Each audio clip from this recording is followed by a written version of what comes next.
Hi everyone, welcome to the channel. My name is Richa Arora and today I am starting a brand new Ansible series. Before we jump into commands or installations, I want to first talk about why Ansible exists. So let me ask you something. Have you ever manually configured the same thing on multiple servers? One small change, same command again and again, and still something breaks. So this is one of the biggest challenges in IT today. So modern IT environments are growing fast, more servers, more applications, more configurations, but still the same manual processes. And manual work brings three major problems always: time consumption, human errors, and inconsistency. So that is exactly where automation comes into the picture. Automation means you define what you want once and the system does the work for you correctly and repeatedly even. So Ansible is one such automation and configuration management tool. It helps managers to manage servers, deploy applications, and maintain configurations all from a single place. And the best part is Ansible is simple. So even if you are new to automation or DevOps, Ansible is perfect tool to start with. So in this first episode, we are not doing any practical yet. Today we'll cover the challenges faced in traditional IT environment and why automation is needed and what configuration management means. And let's have an introduction to automation tools, and we'll have in that tools we'll focus on Ansible too. So once this foundation is clear, everything that comes next, like architecture, playbooks, demos, will make much more sense to you.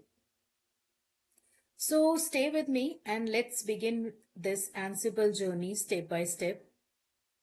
Okay, so let's now start by understanding the real IT challenges we face today.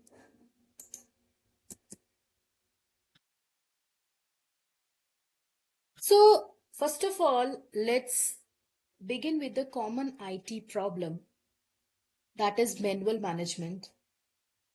Imagine you are responsible for managing IT infrastructure in a company with hundreds of servers, applications, and networks. So, how do you ensure everything runs smoothly? Let's discuss some real time scenarios too. Like if a company with 100 plus servers needs software updates, configurations, and security patches, doing this manually is time consuming and error prone. So a single missed configuration can lead to a security risks or system failures. No matter how skilled you are, manual work always carries risk, maybe a misconfigured file or a missing update. So a small mistake can lead to vulnerabilities or downtime for critical applications.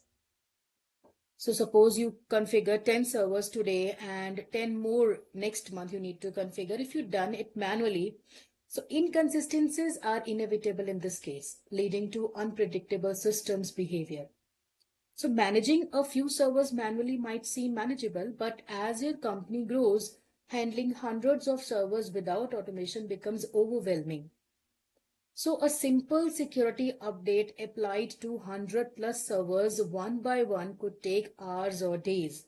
So with automation, this change can be applied across all servers in minutes. And this is where Ansible comes in. Okay, now that we understand the challenges of IT management and how automation simplifies the task, the next step is to ensure that all system remains consistent and properly configured. And this brings us to the concept of configuration management, right?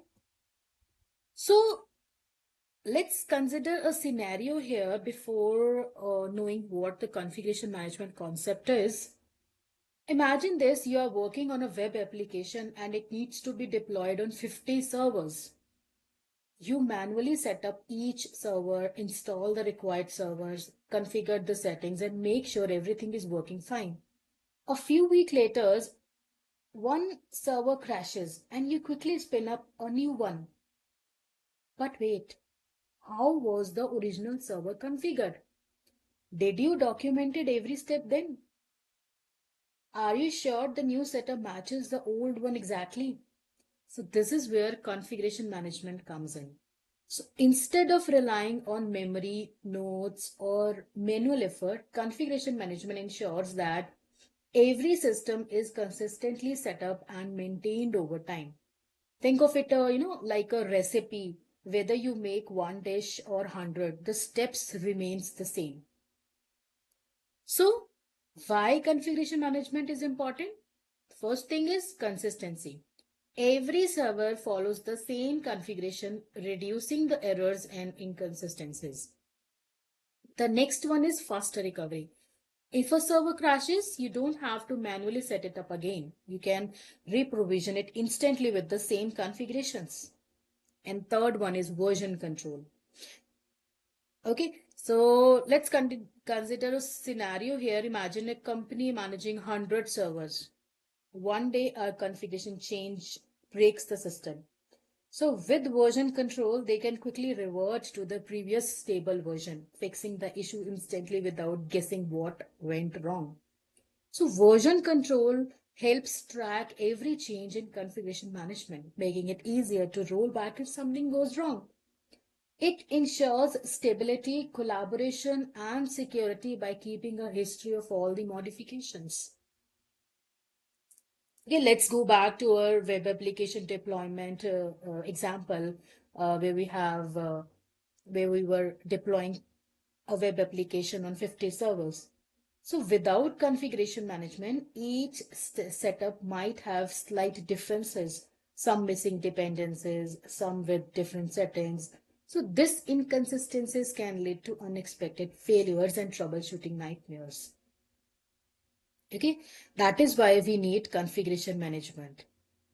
With the configuration management, every server is provisioned exactly the same way every single time.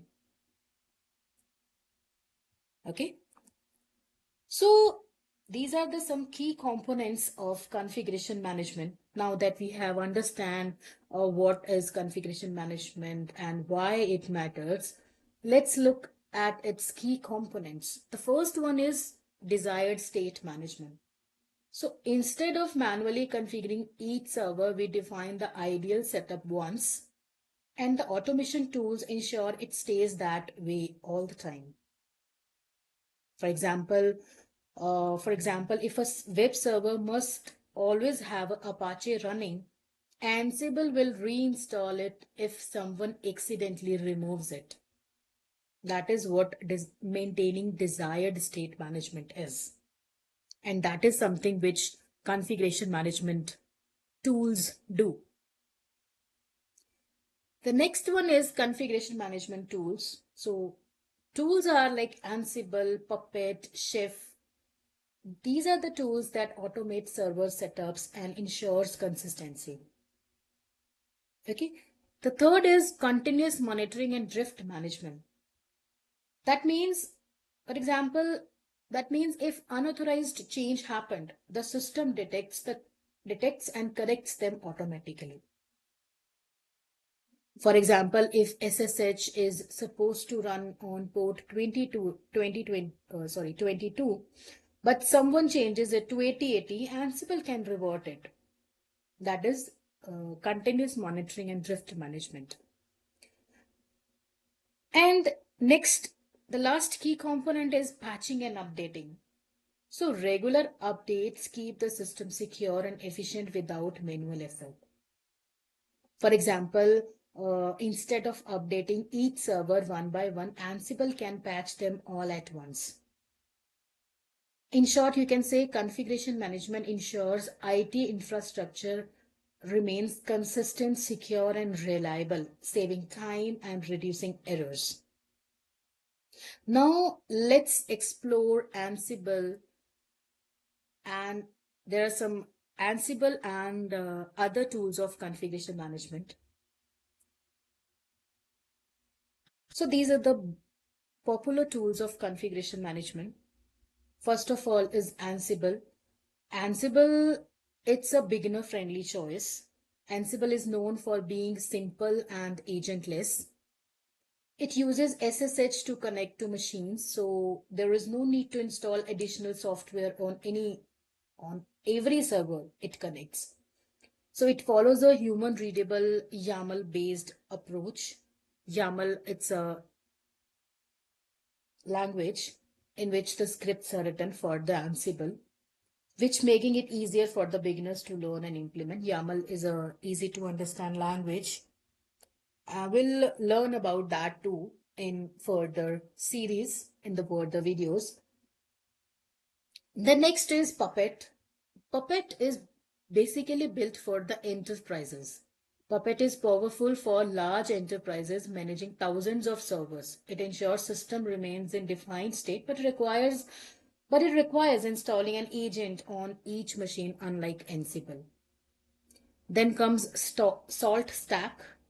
It is meant for its speed and scalability. Salt Stack is great for real-time automation at scale. It is written in Python and is known for its speed. However, like Puppet, it requires an agent and making it more suited for the data centers and high-speed cloud deployments. Next is Chef. Chef uses Ruby-based scripts and an infrastructure as a code approach. So it is powerful for managing complex application, but has a steep learning curve as well. So you need to learn Ruby for that. So each tool has its own strengths, but Ansible stand out because of its simplicity and ease of use. It doesn't require agents. It is lightweight and its syntax is easy. That makes automation um, intuitive. So that is why in this series, we will be focusing on Ansible only because it is the Ansible series, of course.